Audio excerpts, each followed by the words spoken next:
एक मित्र ने पूछा है, गुरुदेव मुझे ध्यान करते वक्त दोनों भौहों के बीच बहुत खिंचाव अनुभव में आता है। मुझे डर लगता है इससे कोई साइड इफ़ेक्ट तो नहीं होगा, कृपया बताएं।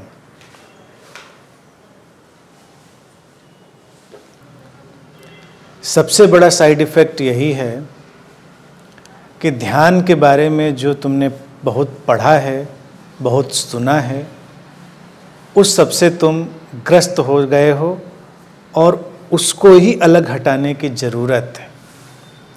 ये दोनों आँखों के बीच ये थर्ड आई और तमाम जो मिस्टिकल बातें तुम्हारे अंदर चली जाती हैं, इनके ही नुकसान हैं।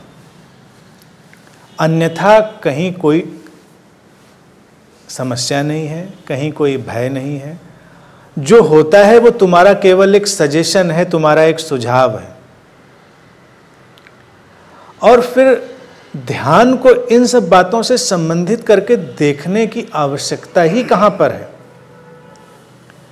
कि दोनों आँखों के बीच खिंचाव लगता है, दोनों आँखों के बीच दिया जलता है, कहीं रोशनी चमकती है तो कहीं तुमको कुछ और दिखाई देता है। ये सब ध्यान कहाँ है? ये तो तुम्हारी ही अपनी एक सोच है। ध्यान तुम्हारे अंतर मन का पूरी तरह व्यवस्थित हो जाना है। हमेशा ध्यान रखें इस चीज़ को। तुम्हारे भीतर का जितना उलझाव है, जब वो व्यवस्थित हो जाता है, संस्वरित हो जाता है, हार्मोनाइज्ड हो जाता है, वही ध्यान है। और ध्यान के परिणाम के रूप में ये सब चीज़ें कुछ भी नहीं होती। ध्यान के परिणाम के रूप में जो चीज़ होती है वो तुम्हारे अंतर मन की शांति, पीस ऑफ माइंड। अगर वो नहीं है तो ध्यान नहीं हो रहा। अगर शांति घट रही है तुम्हारे भीतर तो ध्यान घट रहा है। अब ध्यान से जो डरने की बात या ऐसे अनुभवों से डरने की बात है, वो भी लोगों के अंदर डाली गई है कि इसके नुकसान हो सकते हैं। तुम मानोगे तो चीज़ों के नुकसान हैं, तुम नहीं मानोगे तो कोई नुकसान नहीं। तुम्हारी मान्यताओं पर खड़ा हुआ है तुम्हारा तमाम जीवन। अपनी मान्यताओं को समझने की ज़रूरत है।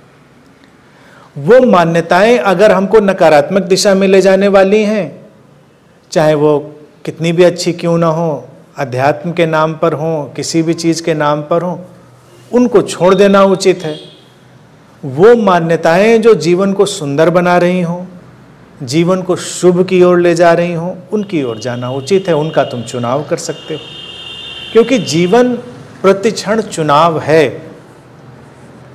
चुनाव रहित जो दर्शन है, चॉइसलेसनेस की फिलॉसफी है, उससे ये मत समझ लेना कि सब होने देंगे, कुछ हमको करना ही नहीं है जिंदगी में, अच्छा बुरा जैसा भी। अच्छा बुरा यूं तो नहीं है कुछ भी, लेकिन तुम्हारे लिए वो जैसे परिणाम लाएगा तुम्हारे लिए वो वैसा होगा। और जीवन में हमेशा परिस्थिति चुनने की पैदा होती है।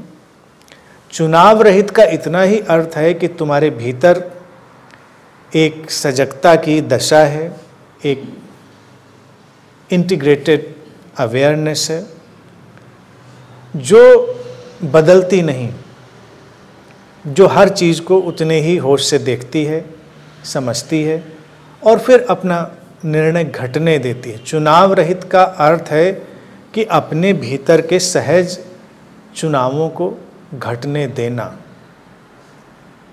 इन सब बातों में कोई खतरे नहीं है, और जो तुम्हें अनुभव में आ रहा है उसमें भी कोई खतरे नहीं है। अब तुम्हारी भौहों के बीच में खिंचाव हो, तुम्हारे दांतों में खिंचाव हो, तुम्हारे सीने में खिंचाव हो, तुम्हारे अंगूठे उंगलियों में खिंचाव हो, इनसे कोई अंतर नहीं पड़ता। ये सब ऐसी ही चीज़ें हैं, सामान्य बातें हैं। इनको ध्यान से जोड़कर देखने की ज़रूरत भी नहीं है।